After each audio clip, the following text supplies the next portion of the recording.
This is a iris hybrid in the family Iridaceae, and it's a bearded iris, but it has all of the elements that are important for this amazing, beautiful flower. First of all, let's take a look at the flower as a whole. You can see what look like three. These are the sepals. They're beautifully decorated. They have a beard, and up here these are the petals. So they're, and I guess because the sepals are petaloid, they consider these tepals, even though morphologically they are quite different from one another.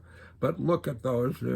So that's what we have now. We have 6 tepals. Now, where are the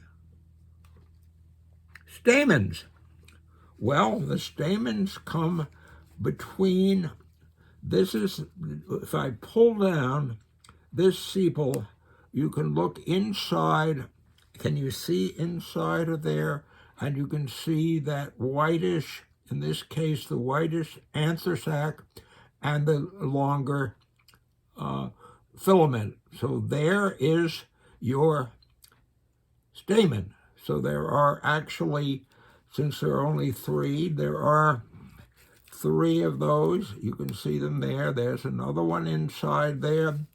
So we have 3 stamens. And what about the pistil? Well, what we see back here, I don't know, I'm going to see if you can see it down here. Can you look in there and you can see kind of these 3 things are what we call a trifid style. Eventually I'll get rid of and you'll see the pistil. It's a pistil that has basically 3 carpels, and you can see that there in that.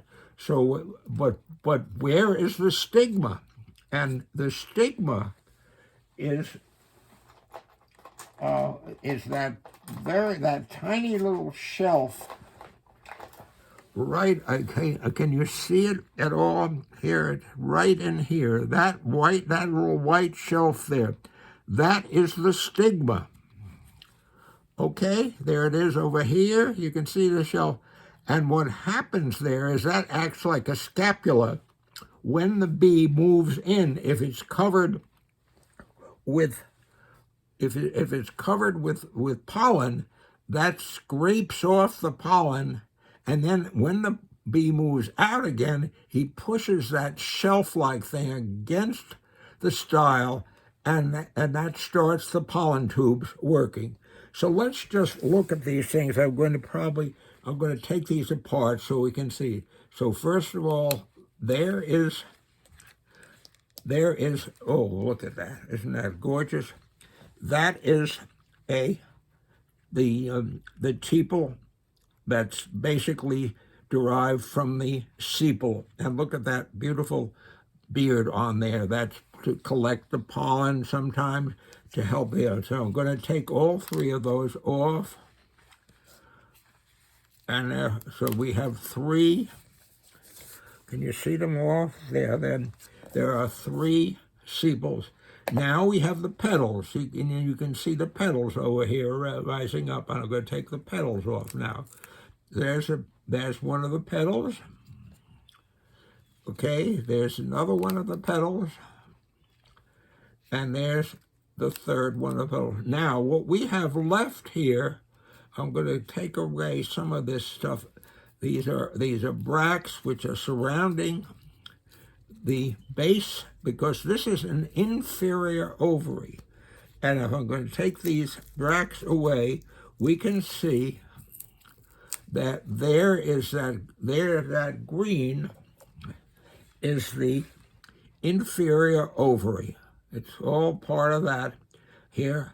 And I'm going to do a cross-section. So basically what we're looking at now is the pistil with the 3 styloms, I should say. The stigma's over here, and then nestled inside that are the filaments. The stamens, the filaments and the anthosac. And I'm gonna take those off. I wanna. Well, I don't know whether you can. I think I can leave that on, but I want you to see this is the whole thing. And I'm going to now take a razor blade, and I'm going to cut a cross section across that ovary, that inferior ovary. And that I didn't get down far enough, I don't think. Let's get a little bit further down.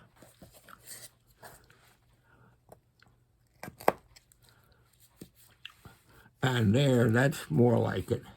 We're beginning to see in there, it's small, so it's tiny, you can see it, but that would be, there are the three carpels there, it's axile placentation, so the darker green in the center there, that's the placenta. And I don't know whether you can see very clearly the septum and the three locules. It's not hard to see, but basically that is your basic iris flower.